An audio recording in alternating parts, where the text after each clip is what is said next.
Walter, it's wonderful having you here at Berkeley, and we are most appreciative of your taking the time to join us.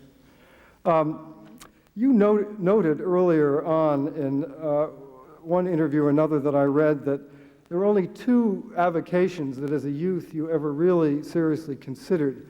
That one was mining engineering, and that the other was journalism. And I wonder if you've had any regrets about forsaking the exciting life of mining engineering for the Fourth Estate. Well, never any regrets from having become a journalist. It's the greatest calling, I think, an individual has a privilege to follow. That mining engineering thing, though, that is rather typical of me. I think it kind of set a tone for my whole life. It was when I was still in high school, I guess, and I was in Houston, Texas, when Houston was then sitting on one of the greatest oil domes yet discovered, East Texas oil fields. And I, sitting right there with all of this oil right under us, decided not to be a petroleum engineer, but a mining engineer, for heaven's sake. I held on just a slight thought that I might continue that until I flunked first year of physics at the University of Texas. And when I couldn't figure out how a pulley works, I decided I shouldn't go down in a mine, probably. And, you know, to this day, I still don't know why a pulley works. I don't have the slightest idea why you put a rope over a fulcrum of some kind, you double its lifting power. Doesn't make any sense to me at all.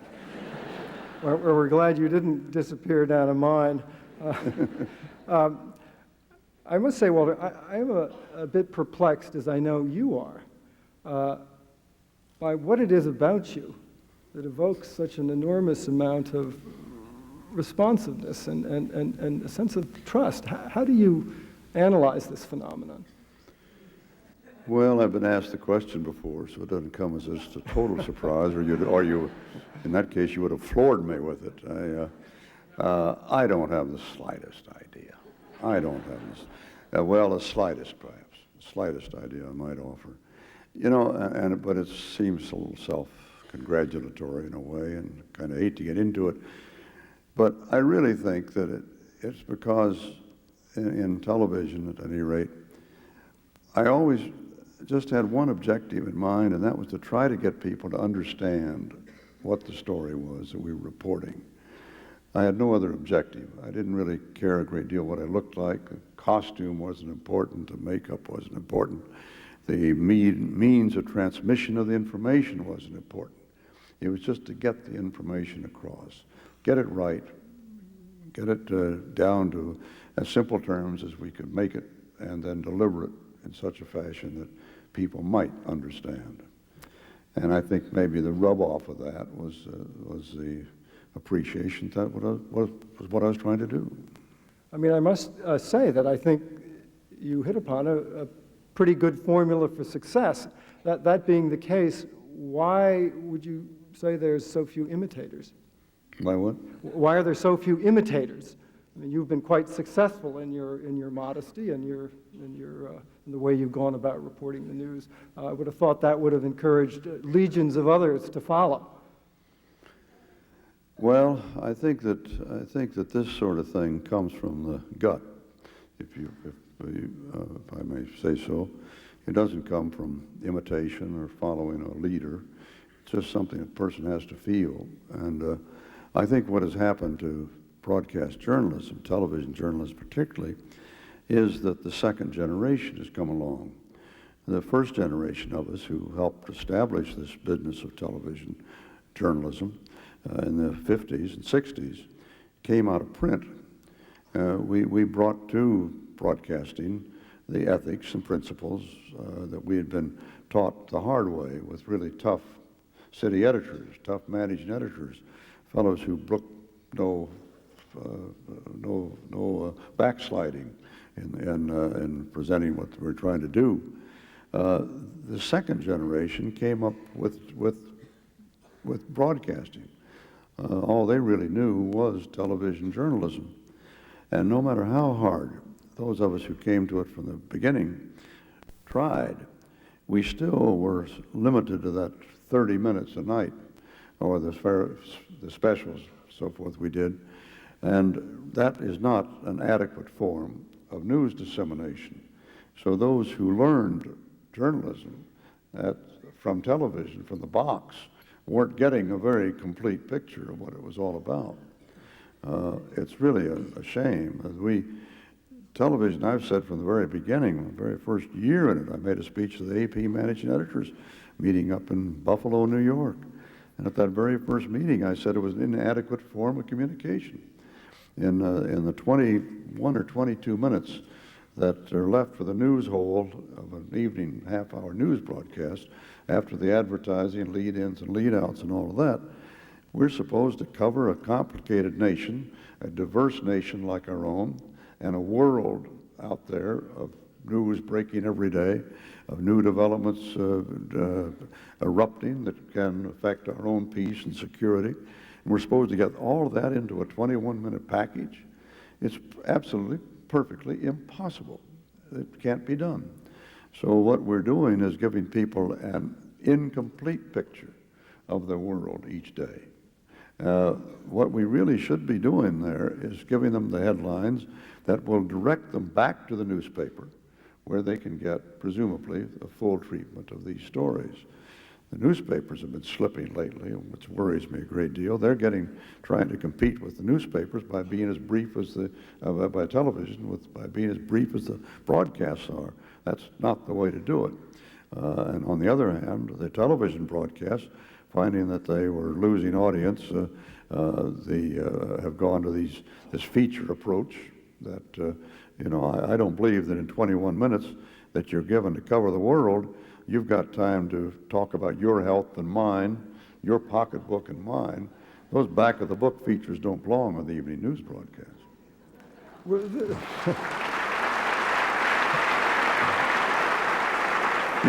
Orville, I used to say that television news had a remarkable effect and has a tremendous impact, as we all know. But what it's done, it's lifted the intelligence level, that is news intelligence level, of a huge section of our population that, to our great shame, either does not or cannot read. Each of those is equally shameful. It's raised the level of intelligence for those people. They know more today by watching the tube than they probably ever knew, because they never read the newspaper anyway. But it also has lowered the ceiling of information for a lot of people who used to be better informed because they read the newspaper. And it's left this little tiny, narrow crawl space of information that is simply not adequate for people to be well enough informed to intelligently exercise their franchise in a democracy. One of the great sort of tonics that many people in the generation that are coming into the media now look to remedy the situation is the internet and cable television. And I wonder if you view this as being an antidote to the kinds of tendencies you've just discussed. The internet may become a valuable source of information just as soon as it shakes down and, if I can mix the metaphor, shakes down and grows up. The cable is another thing. I think you were talking about two entirely separate forms. Cable news, I think, is a fine addition to news dissemination. CNN, with its two services, headline service and its other service, does quite a good job. The headline service, I think, is quite valuable. The ability to tune in at any time you find time available to catch up with the news. There are deeper service of longer think pieces and background pieces are very well done in most cases. That's a good service. Other cable people are coming in now and will probably render, I hope, some adequately good news sources. I'm afraid they will all, or not all, but some of them, the Johnny-come-latelys will lean toward the more tabloid, more sensationalized attempts in order to grab an audience. That can be expected. I don't worry about that a great deal, as long as the bad doesn't drive out the good. It's been with us forever. The New York Times existed for many, many years, right alongside tabloid newspapers that had circulation 3 and 4 times as great as theirs. And I think that responsible journalism shouldn't worry about the circulation if it's reaching the right people with an adequate news source. But the internet right now is a frightful danger to all of us, as we've seen just recently through the TWA 800 story that got all this circulation and that Pete Salinger got sucked into. That's going on the internet constantly. All of these sources, unquote, alleged sources of news, quote, out there that are simply rumor mills without any sense of responsibility. We have no means even to chase back and find out who the originators of these stories are. There's no way to determine the source of a story on internet. And this is a very dangerous situation. Now, I suppose when movable type was invented, a lot of people got out there with flyers of misinformation before the substantial newspapers got established. And I think that'll probably go on internet. We already have the substantial newspapers with their websites that you can get to for information.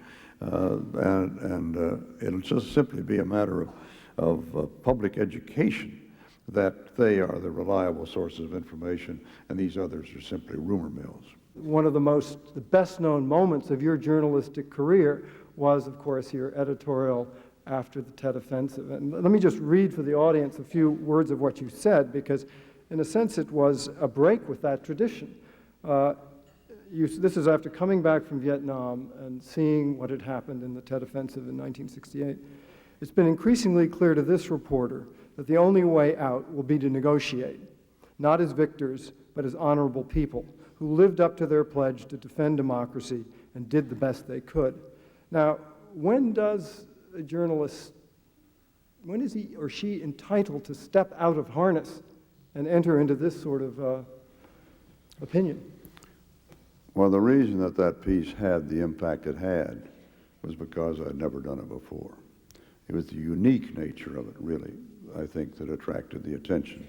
If I'd been doing a commentary, and Severide, Chancellor-type commentary every day on the news or twice a week, it wouldn't have had nearly the impact it had. That's interesting. My reputation was purely that of a factual reporter, the front page.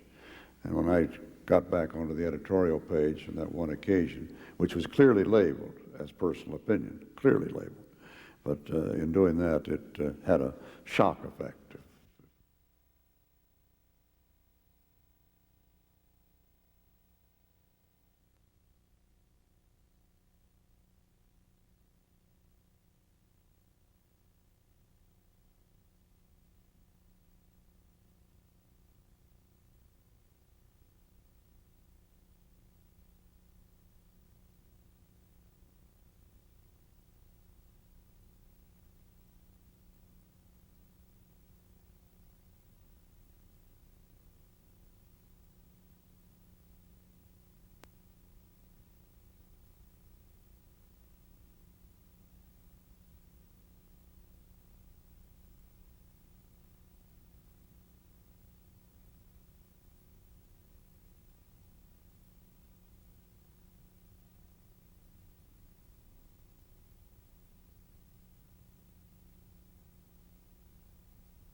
You speak and have written in your book about the importance of ethics and that aura that any good reporter must have to be credible of being ethical.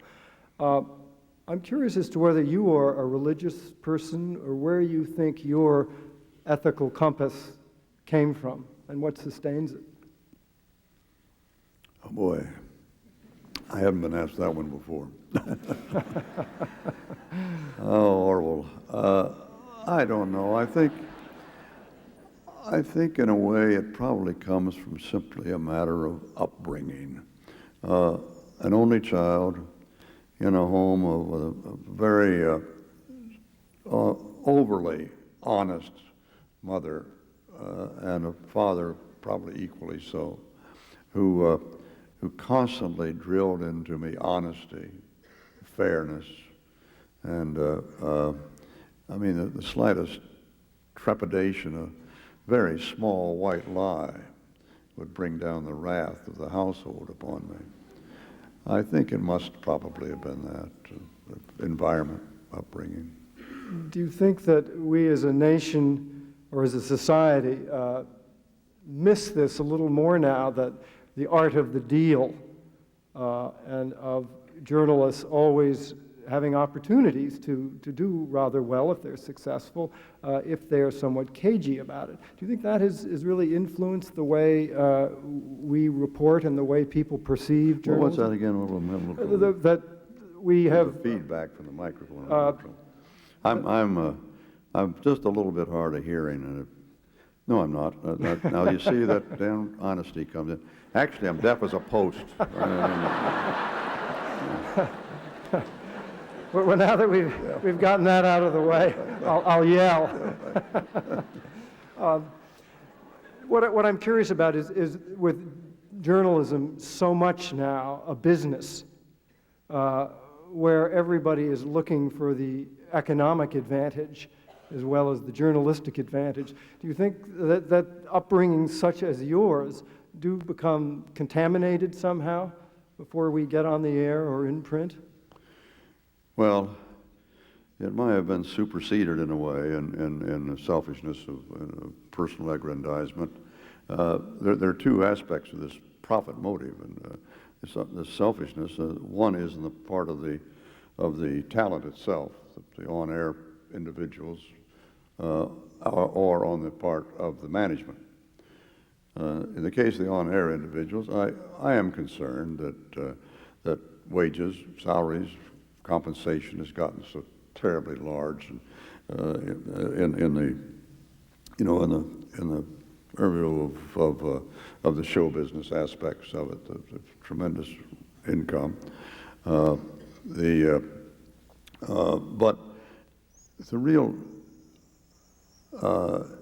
impetus for this comes from management, and I am very much disturbed that with publicly held corporations now running newspapers and the broadcasting clearly, instead of in the newspaper days, the old single-family ownership that had the great newspapers in America. Now that they've gone public, there is the business of satisfying the shareholder constantly. Now, we know that the newspaper, anybody in business, has to make a profit to be viable, to continue to operate. I mean, that should be perfectly basic economics.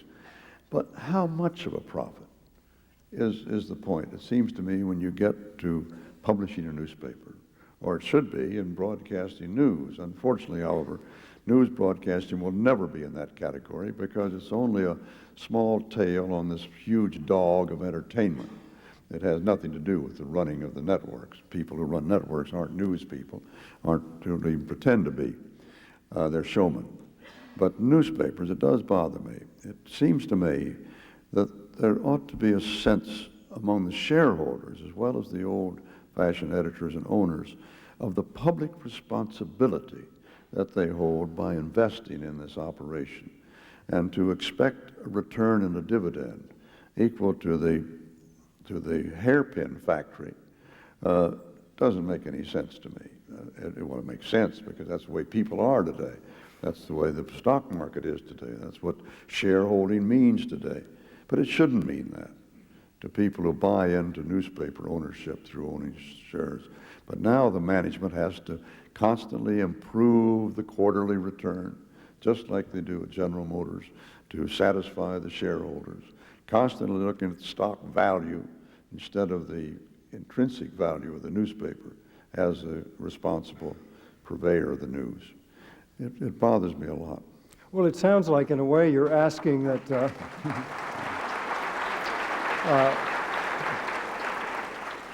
that in a sense you're suggesting that news really should be a loss leader rather than a, quote, profit center. In broadcasting, it definitely should be a loss leader. Obviously, it can't be a loss leader in a newspaper. But for broadcasting, yes. And it was in the early days. That's one reason that I had it great in the early days when we were starting this business. It was a loss leader. Bill Paley and Sarnoff had no idea the news would ever make any money.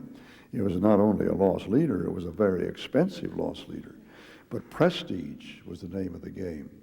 Your news department was to deliver prestige to your network, not be a moneymaker. The thing that gave the management, well, the two things gave the management that idea that now they could make news out of the news and make money out of the news and broadcast, was unfortunately 60 Minutes' success. That started it. It began to make money despite of itself. I mean, it was a hard-hitting news program, and yet it made money. Advertisers came to it anyway. So the broadcast management thought they could do the same thing with the news department. And of course, once they did that, then it became just another one of the departments to be cut when the budget had to be reduced, just like any other department. Didn't matter how deeply they went into the flesh and then the bone through the muscle, which they've done all three of the networks now. And the other thing that happened to that was that the old timers who came into broadcasting was some sense of the responsibility that they held as broadcasters, partly because it was hammered into them by the Federal Communications Commission, the responsibility necessary to broadcast and get licenses for their individual stations. But those old fellows began dying out, and the new folks came in who saw it only as a business, not as some kind of a holding of responsibility. You know, I was watching the movie Network again. It appeared on our local educational television station, and I couldn't help but jot down one of the rants of Howard Beale. Do you remember him? The anchor gone berserk. And at one point he cries out, "TV is a goddamn amusement park. It's an illusion.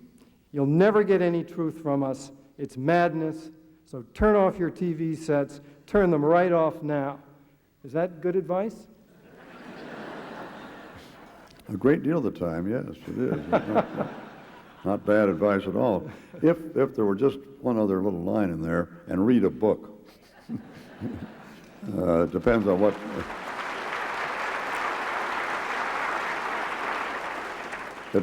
Turning off the set isn't quite enough. It depends on what people's activity is after they've turned off the set. But as we all know, there's just a tremendous amount of junk on the television tube today. The lowest common denominator entertainment is on there, and an awful lot of the news presentation follows suit, I'm afraid. I was impressed in reading the galleys to your book with the pride that you took. You're supposed to be holding it up now. Actually, it's a wonderful book, and what happened to that? We drilled you in that. They're going to have to imagine it, a cyber book. It's a wonderful book, by the way, called A Reporter's Life, and it'll be out, I gather, in December. So unfortunately, we can't have you receive signed copies tonight. But one of the things that impressed me about it was the fact that you seem to take such pride in your early work as a reporter. I think I would have to say that my experience in talking to many colleagues is that there are many people who don't get that sense of pride from the work they're doing now. They somehow feel faintly compromised. And I wonder if you run across that, and what you think the antidote to that is. Where does one turn to do good journalism? Well, it's becoming more and more difficult, of course. The advent of monopoly journalism today has taken an awful lot of both the fun and the discipline out of it. It's a terrible challenge today for the city editor of a monopoly newspaper to have any sense that he is getting fact and accurate reporting from his staff. He has nothing to compare it with. He can't compare it with the brief reports and the transitory reports on radio and television. He has no printed opposition to his paper. My old city editor, a great guy named Orville Schell in the Houston Press, we were a 3-newspaper city and many editions through the day. And with each edition that came out from the press, we had a copy boy over 7 or 8 blocks away at the Chronicle loading dock. And when the newspapers came hot off the press, and as you know they really do, they're quite warm. They come through that fast-moving printing press. But he would grab the first 6, 10 papers off the dock and run 6 blocks across town through the traffic and throw them around on the desks of the reporters, rewrite men, and the editors, of course. And Roy Russell would stand at his desk. He was kind of a short fellow, and I suppose he could see the paper better that way. He'd stand at his desk and flip through the pages and start screaming out, used quite frequently, almost daily, "Cronkite!" And I'd have to jump over to his desk, and he'd say, "What in the hell is this? You said that fire was at 1412 Westheimer. The Chronicle says 1412 Westheimer. Who in the hell is right?" And they smelled it SMYTH. You got SMITH. Who's right? Well, this kind of monitoring of the paper drilled into every reporter on that staff and every rewrite man the necessity of being right. That there was this constant monitor for our opposition. How does a city editor today get that? I don't think he does. I think that's one of the reasons that we see that our papers are beginning to lose credibility in their community. You can make that little error of 1412 or 1414 Westheimer. You can make that error, and only 5 or 6 people who live on that block Westheimer will know the difference. But you make enough of those, and each of those persons who knows the difference goes, "You can't believe anything you read in the press. That fire they had up the street the other night, they had the wrong address in it. Somebody else, they spelled the name wrong in it. Somebody else, they had the age of the guy wrong in it." That grows through the community. And of course, there are more serious errors, quite obviously, much more serious errors in what the mayor actually said, ad-lib in his speech, and that kind of thing. As that impression grows, the credibility of the newspaper diminishes proportionally, and that's a serious matter.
What did you make of the election?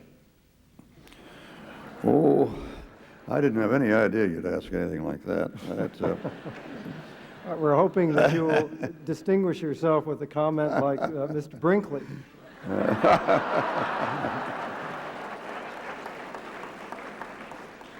Well, I thought they both were bores.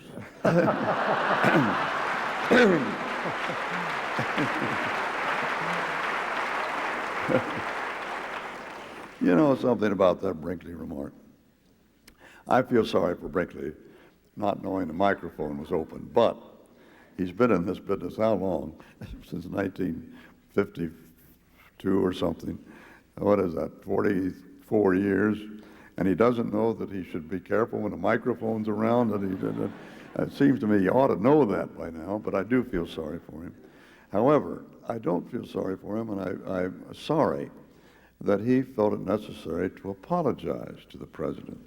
Now, if he had made that in a news statement, as a newsman, it would be something to apologize for, very definitely. But he's now a commentator. He's not front page, he's editorial page, or very best op-ed page. And as such, he's got a right to his opinion. The fact that's what he's paid for. It's his opinion, his comment on the news. So that's his comment. He thinks the president's a bore. Now, I don't like to see a commentator go in and apologize for having made what is obviously to him a heartfelt, truthful statement. I think that's two-faced. I think he should have gone in to the president, sat down and said, Mr. President, as you know, I think you're a bore. But I hope in the next few minutes of this interview, you'll prove me wrong. Of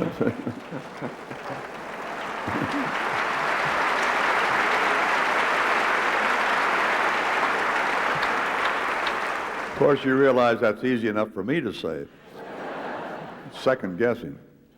Well, Walter, if we were off microphone, just the two of us sitting here on the stage alone, how would you assess the president? What would I think of the president? I worry, like everybody else does in this country, by the polls seem to show, nearly everybody does.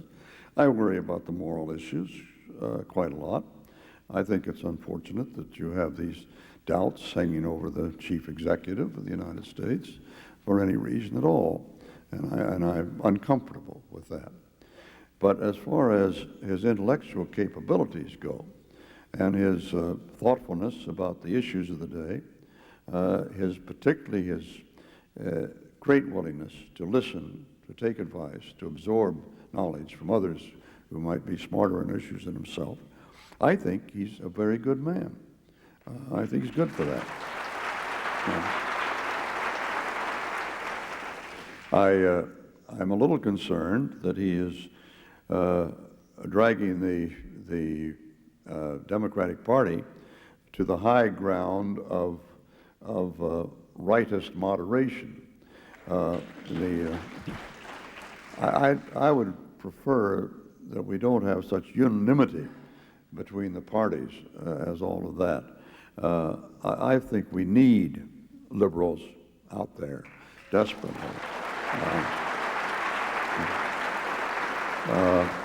We're always going to have the conservatives because that's the safe ground. That's the easy ground. The tough ground is being a liberal, and that's always been so. That doesn't have anything to do with current politics. It's just a fact of life, by the very definition of what a liberal is. I've been upset ever since Michael Dukakis permitted liberal to become a dirty word. I think he was probably going to lose the election, Reagan, anyway, but he certainly didn't do it his cause, or the Democratic Party's cause any good when he even had dodged the question of whether he was a card-carrying member of the ACLU. Well, the ACLU does an awful lot of things I don't like, but if we didn't have the ACLU there, we'd have to invent it, as somebody once said. It's a powerful organization to help defend our civil liberties, civil rights, and a candidate for the presidency ought to have the courage to stand up and say, you're darn right, I'm a member of the ACLU. I disapproved of Skokie, I disapproved of this, but I think it's got to be there. And yes, I'm a liberal and proud of it, and this is what a liberal is. A humane individual who believes so, anyway. But he didn't do it, and let the competition get by with that. I'm sorry about it. You know, I stumbled across something you had said a few years ago in a speech, and I thought I'd read it, and just to get you to, I want to ask you a question about it. We know that the real threat to democracy is that half the nation is in poverty. We know that no one should tell a woman she has to have an unwanted child. We know that religious beliefs cannot define patriotism. God Almighty, we got to shout these truths in which we believe from the housetops. And I'll bet we'll find more windows are thrown open to join the chorus than we ever dreamed. Now, these are fairly unalloyed expressions of a liberal tradition. What does that mean to you in terms of how someone should go about doing their job as a journalist, as distinguished, say, from a conservative? Well, it shouldn't affect my job of doing a journalist at all. That's where we get into this business of separating bias and prejudice from the practice of journalism. It shouldn't affect it at all, unless I'm a commentator, unless I'm doing that kind of a job, or editing the op-ed page, or writing for the op-ed page. That's a vastly different thing. Doing the job as a journalist shouldn't do it, except perhaps, Orville, I think, to be certain that in reporting on politics, reporting the rise and fall and the swelling changes in ideological associations in the political sphere, we must be sure that we are complete as well as fair and equitable. Being complete is to be sure that we are fully representing the approach and the attitude and the ideology of a candidate or a party or a group. A friend in Washington recently heard you talk at the Library of Congress and said that you made a liturgical reading from Machiavelli. And I wonder if that was your choice or their choice, and what you meant by it. I'll have to admit to that being somebody else's choice, the quote from Machiavelli. We were promoting a series that my production company has done for the Discovery Channel, The Great Books. And the Great Book series, our program in each of these, we go back behind the scenes to try to discover what the author was really getting after, and so forth. And one of our programs that was being introduced that night was Machiavelli. And that's why the quotation from Machiavelli. And since they were organizing the program, I said, you pick the quote. It's up to you. I was a straight man that night. Do you think that in this era we have more reason to fear the power of the state or the power of commerce and business in the media? I'd say probably more to fear from the power of the state, only because commerce and industry is diverse itself and not of a single mind and not in a position to enforce its views with quite the same authority that the state could do. Therefore, I would worry far more about the state. You recently left the board of CBS. Why did you do that?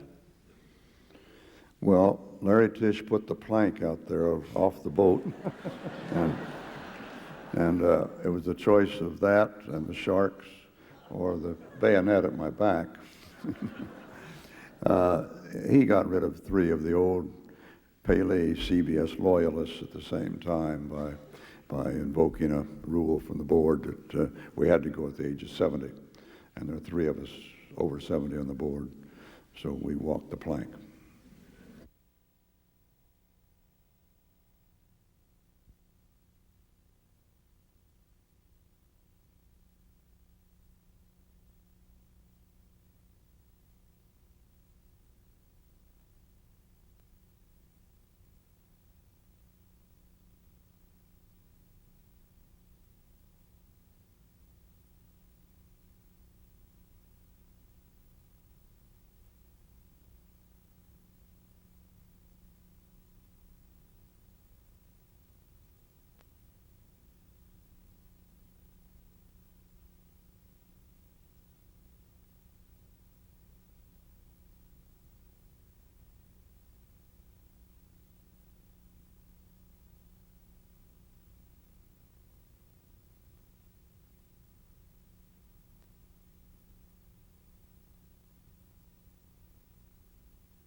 This questioner wants to know your thoughts about reporter Joe Klein's writing Primary Colors, lying about it, and then being retained by Newsweek.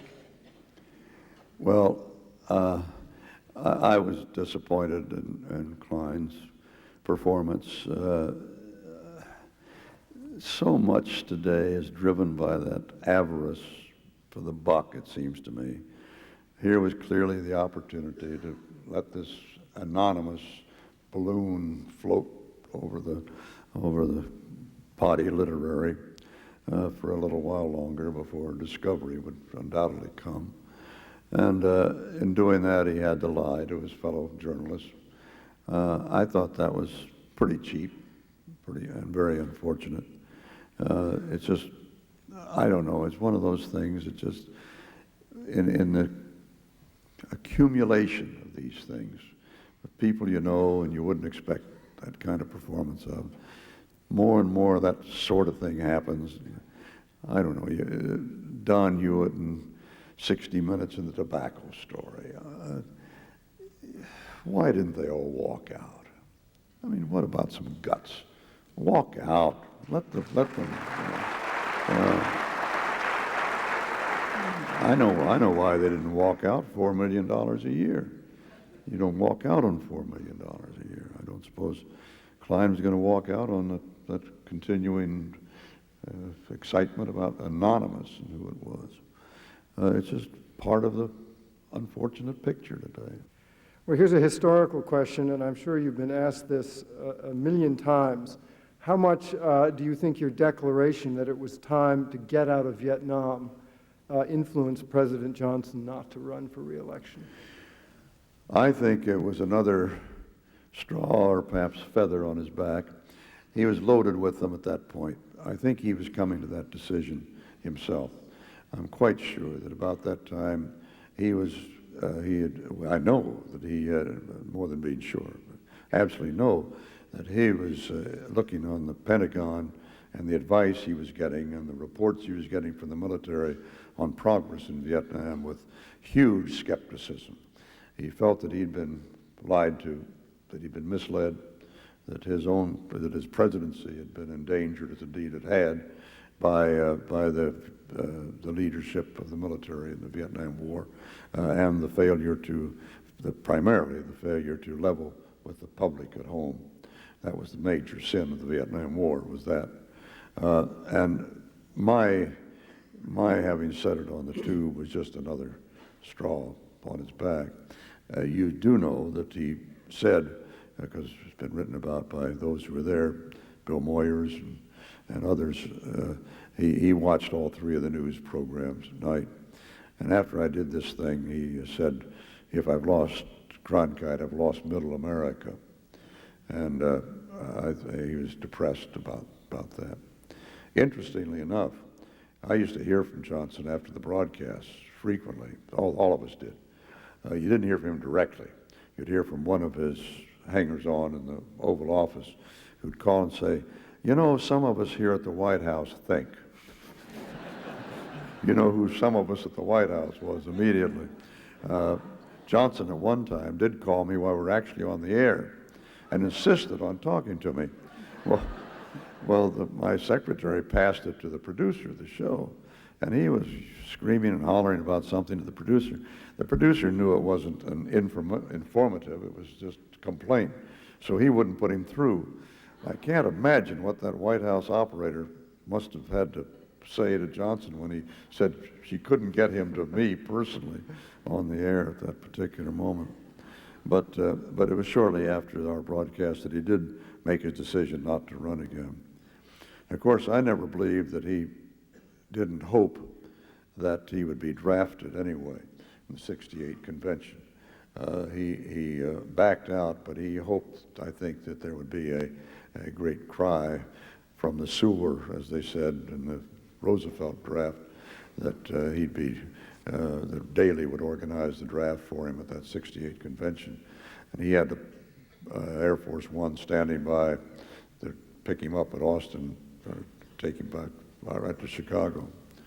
But it didn't come, obviously. Do you think presidential candidates now pay as much attention to the network news as they did during your time? Well, I doubt that anybody could pay as much attention as Johnson did. He lived on it. But I think they all pay attention. I'm not sure that they watch themselves. I kind of doubt they do. Maybe they watch one or the other, but watching that great bank of monitors as he used to, I doubt that they do. I imagine they get a briefing from their people. That's about it.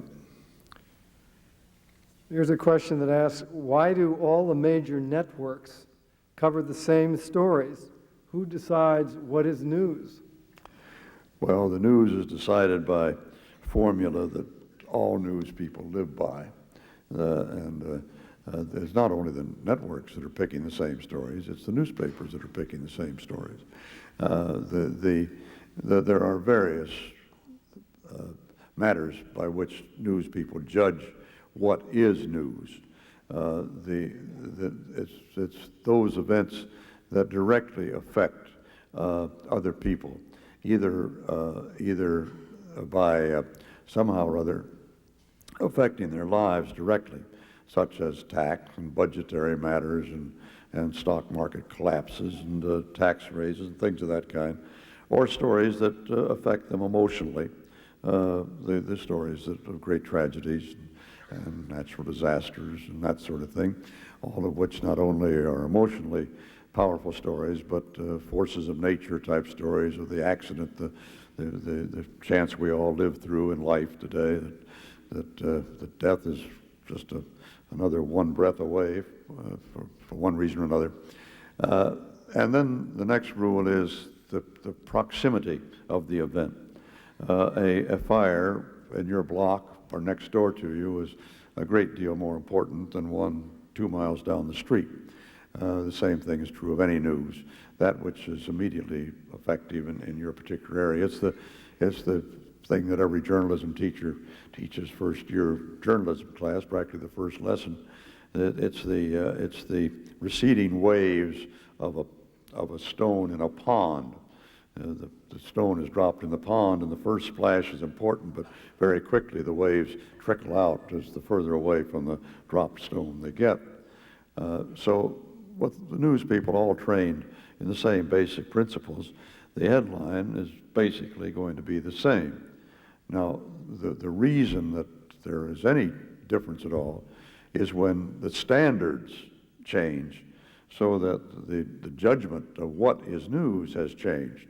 The tabloid newspaper has a vastly different imperative in deciding what is a story than a legitimate journal or broadcast would have. The tabloid shows on television have a vastly different motive than do the evening news broadcasts. But the evening news broadcasts are likely to lead with the same stories. Second stories like to be much the same, and so forth.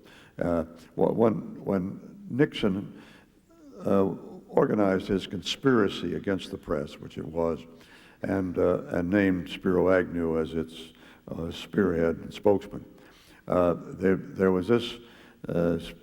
Agnew made this claim in his first major assault speech in Des Moines, Iowa. He made the claim that a handful of people at the networks in New York decide what the people of the United States will know each day. This handful of conspirators made it. Well, it's true that a handful of us in New York and Washington decided what was going to be on our 3 network broadcasts, but not through collusion. We never talked to each other during the day at all about anything. If we did, it was only to curse each other out for one reason or another, never in a friendly spirit of cooperative of competition, I can assure you. But what Agnew ignored was that while we were making that same selection, the newspapers to whom he was kowtowing, the provincial, regional newspapers across the United States that he assumed were all Republican, and most of their publishers were playing exactly the same stories that day, precisely the same stories. Even worse than that, the people who wrote that speech for Agnew were trained newspaper men who knew very well that they were putting lies in the mouth of their spokesman. This I find almost unpardonable. Those two were Buchanan, who later got delusions of grandeur himself to run for office, and Sapphire, who was a marvelous writer himself. But they were the two writers who prepared that speech for Agnew. What was the most important story of your time as a journalist that you feel was underreported? Ooh. Underreported story of our time. Well, I think probably the story which is still the most important story of our time, and it's still vastly underreported. One of two stories, equally important. Either population, the population explosion, which is still going on and which threatens us all. This whole immigration story is not a story of immigration, it's a story of population pressure. Or education in the United States. The failure of education to do its job here, so that we've got one of the most illiterate populations of any of the democracies. It's a shameful story and hasn't been handled with the urgency it should be. One